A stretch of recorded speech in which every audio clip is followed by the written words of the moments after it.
વિષય વાણિજ્ય પત્ર વ્યવહાર અને સેક્રેટરીયલ પ્રેક્ટિસ, વિભાગ બીજો, ચેપ્ટર નંબર 6 કંપનીની સભાઓ.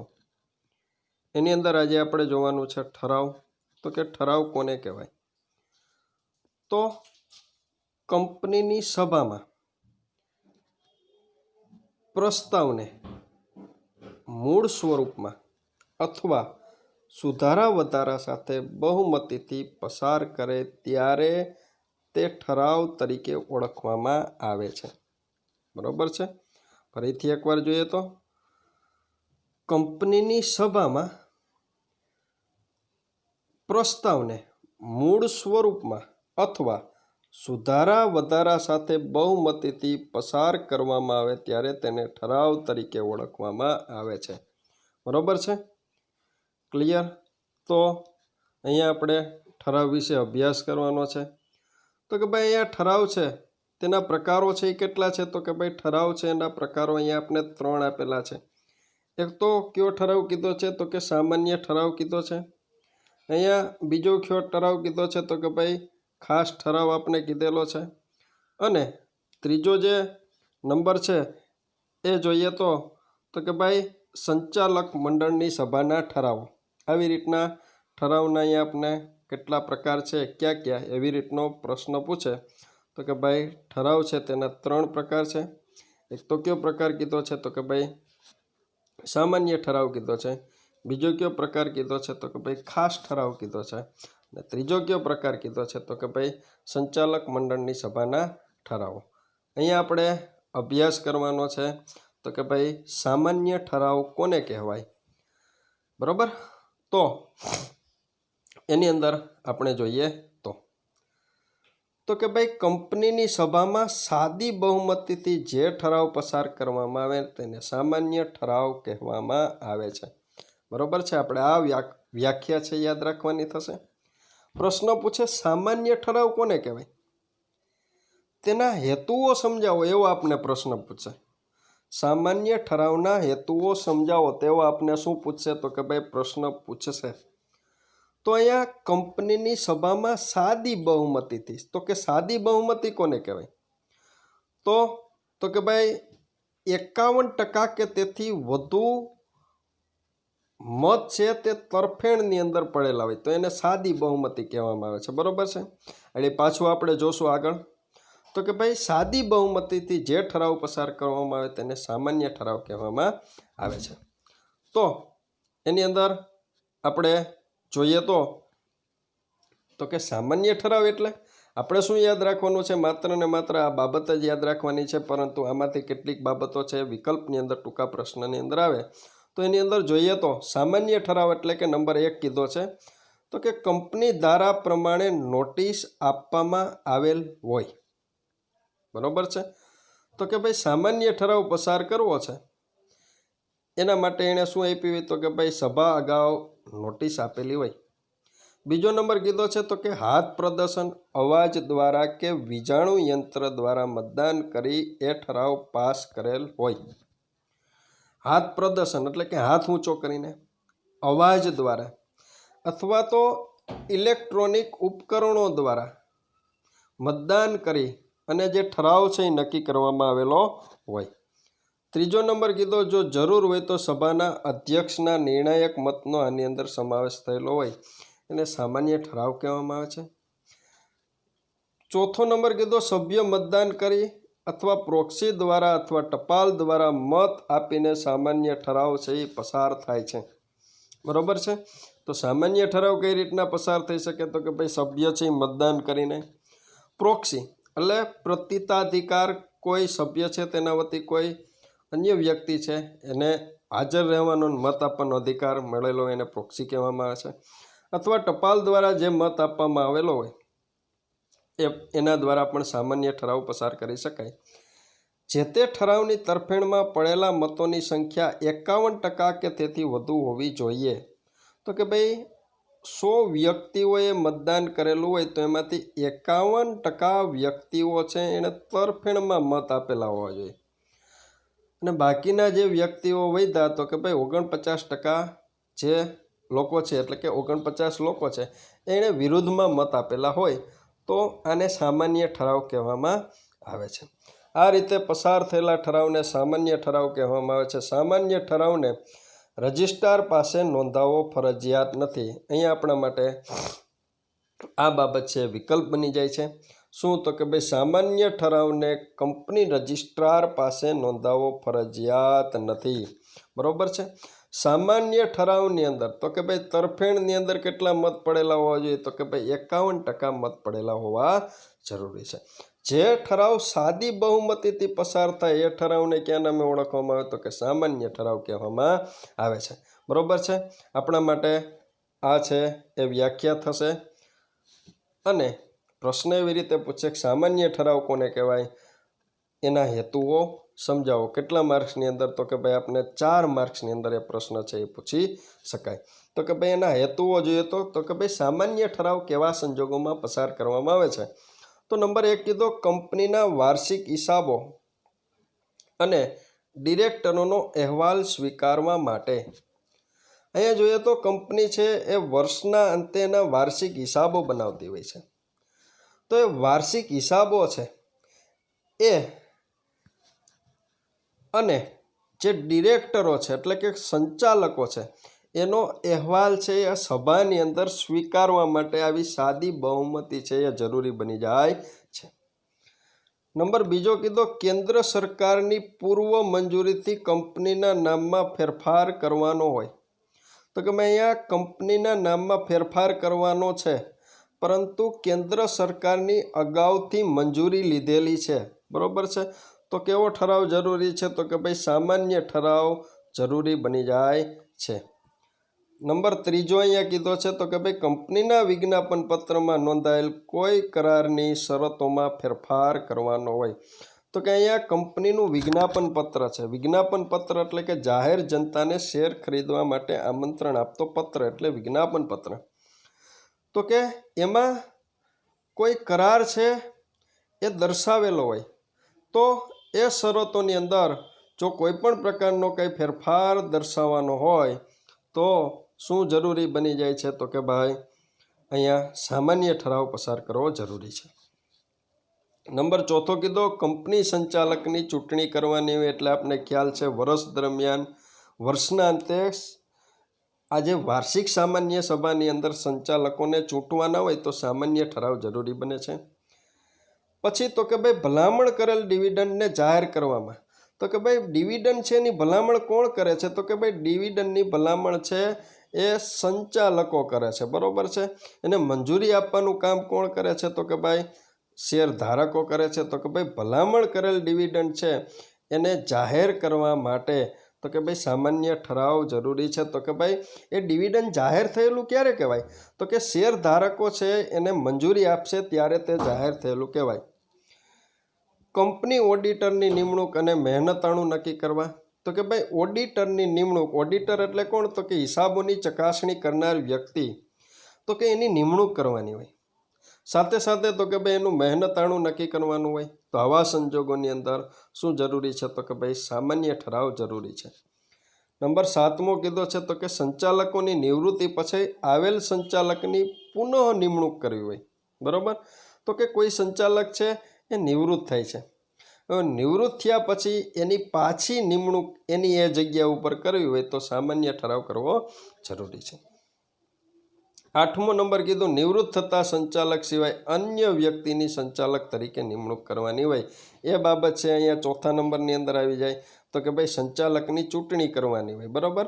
તો કે ભાઈ નિવૃત્ત થતો હોય એ સંચાલકની જગ્યાએ બીજા વ્યક્તિની સંચાલક તરીકે પસંદગી કરવાની હોય. આ બાબત શું છે? તો કે ભાઈ અહીંયા સામાન્ય ઠરાવ છે એના હેતુઓ ગણી શકાય છે. બરાબર. હવે આપણે આગળ જોઈએ તો ખાસ ઠરાવ કોને કહેવાય તેના હેતુઓ છે તેનો આપણે અભ્યાસ કરીશું. તો અહીંયા ખાસ ઠરાવ એની અંદર કીધું ખાસ ઠરાવ એટલે શું?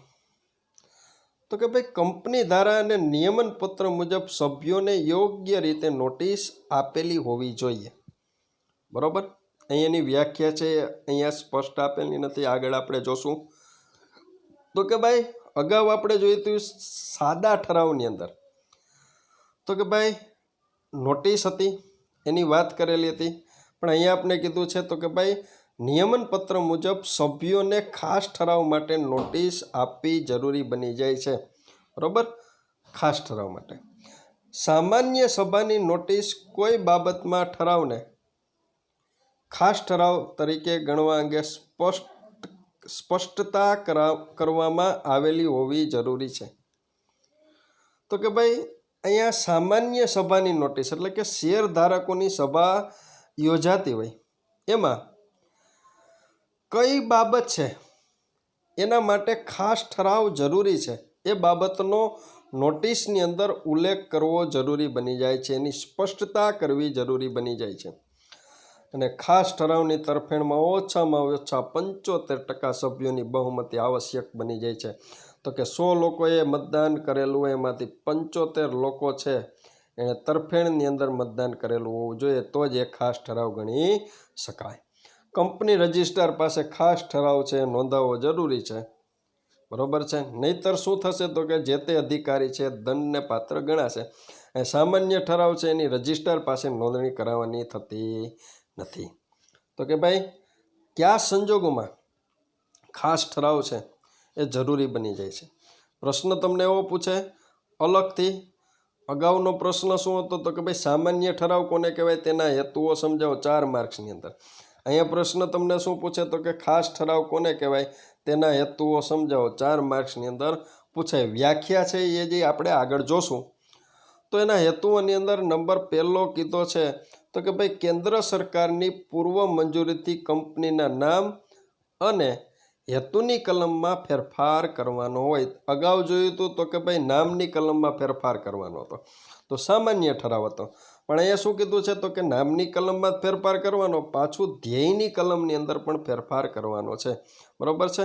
નામની કલમ કે પાછું શું કીધું છે તો કે ભાઈ હેતુની કલમમાં ધ્યેયની કલમમાં ફેરફાર કરવાનો છે.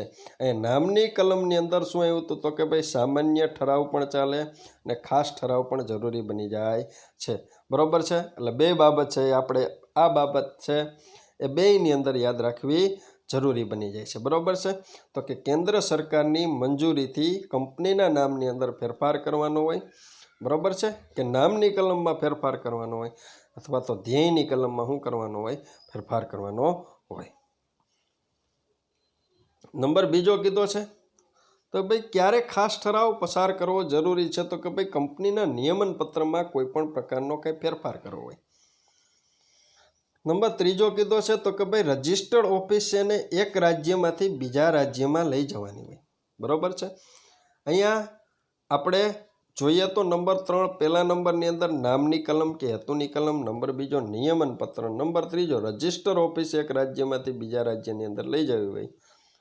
નંબર 4 ટ્રિબ્યુનલ એટલે કે અદાલતની મંજૂરીને આધીન કંપનીના મેમોરેન્ડમમાં એટલે કે આવેદનપત્રની અંદર ફેરફાર કરવાનો હોય. મેમોરેન્ડમ એટલે શું તો કે આવેદનપત્ર. પ્રશ્ન છે આપણા માટે સરળ છે.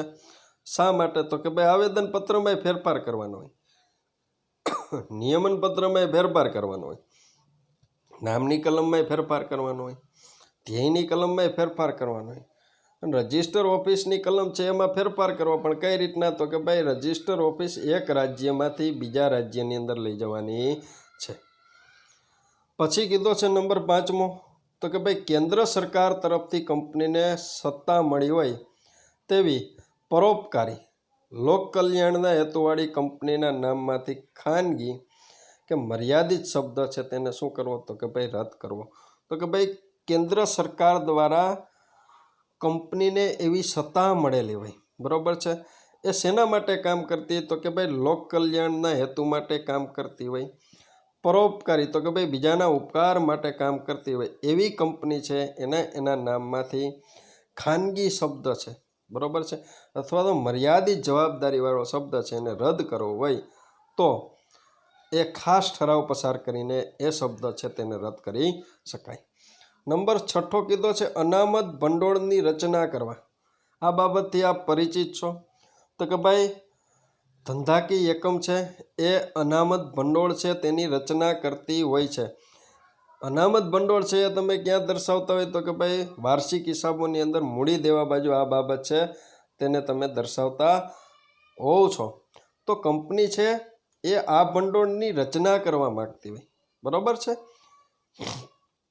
તો પણ ખાસ ઠરાવ પસાર કરવો જરૂરી છે. હવે શેર મૂડીની અંદર ઘટાડો કરવા અને શેર હોલ્ડર્સના અધિકારોની અંદર ફેરફાર કરવા.